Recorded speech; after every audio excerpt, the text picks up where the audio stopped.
সহযোগিতার হাত বাড়াননি। আমি বলতে চাই আপনারা যদি 5-10 টাকা করেও পারেন আপনারা ওইটাই দেন। আমি একটা স্টুডেন্ট হয়েও যদি আসতে পারি ডোনেশন দিতে, আমার তো কোনো ইনকাম সোর্স নেই।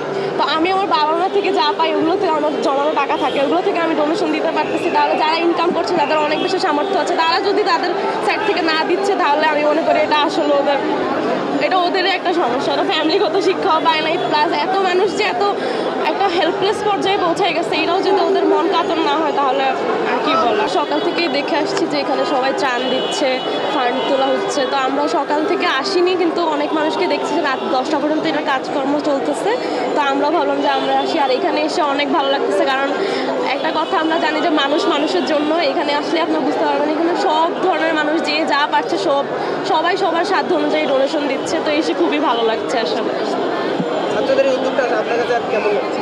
জি ভাই, অনেক ভালো লাগছে। কারণ একদিনে আমি শুনলাম যে আমাদের যে সমন্বয়ক ভাই আছে, ওদেরকে তো আমরা সবাই কম বেশি ফলো করছি। তো ওদের পোস্ট অনুযায়ী দেখছি এখানে অনেক পরিমাণ টাকা জমা হচ্ছে। তো ওইগুলো আবার এমনকি এখনও আমরা দেখতে পাচ্ছেন এখানে যে এখনও অনেক জামা কাপড় অনেকে দিয়ে যাচ্ছে, খাবার, স্যালাইন ট্যালাইন সহ শুরু করে সব কিছু এখানে জমা হচ্ছে। এটা দেখে আসলে ভালো লাগছে যে ভাইয়াদের উদ্যোগে এটা হচ্ছে। ওরা একটা ভালো উদ্যোগ নিয়েছে, যার কারণে অনেক ফান্ড জমা হচ্ছে।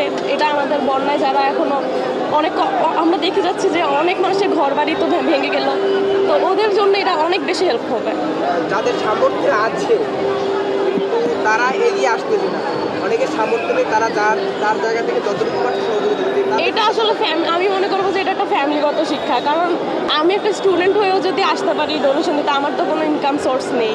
তো আমি আমার বাবা মা থেকে যা পাই ওগুলো থেকে আমার জমানো টাকা থাকে, ওগুলো থেকে আমি ডোনেশন দিতে পারতেছি। তাহলে যারা ইনকাম করছে, যাদের অনেক বেশি সামর্থ্য আছে, তারা যদি তাদের সাইড থেকে না দিচ্ছে, তাহলে আমি মনে করি এটা আসলে ওদেরই একটা সমস্যা। ওরা ফ্যামিলিগত শিক্ষাও পায় নাই, প্লাস এত মানুষ যে এত একটা হেল্পলেস পর্যায়ে পৌঁছায় গেছে, এটাও যদি ওদের মন কাতর না হয় তাহলে আর কি বলা।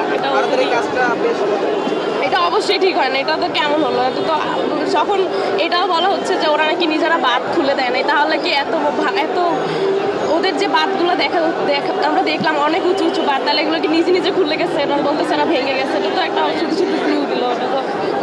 এটা আসলেই ঠিক হয় না এই অবস্থা। যারা এখনো সহযোগীর হাত বাড়ায়নি তাদের উদ্দেশ্যে কি বলবো? যারা এখনো সহযোগিতার হাত বাড়াননি, আমি বলতে চাই আপনারা যদি 5-10 টাকা করেও পারেন আপনারা ওইটাই দেন। কারণ এখানে আমি কি বলবো, একটা মানুষ যদি আমাদের 50 কোটি মানুষও যদি 5 টাকা করে দেয়, তাহলে অনেক টাকা হয়ে যায়। এটা কি বলো, আপনারা যতটুকু পারেন আপনাদের সামর্থ্য অনুযায়ী আমি চাইবো যে আপনারা হেল্প করেন সবাইকে। আমার নাম ফৌজি হোসেন স্বর্ণা। আমি এই বছর অ্যাডমিশন দিব।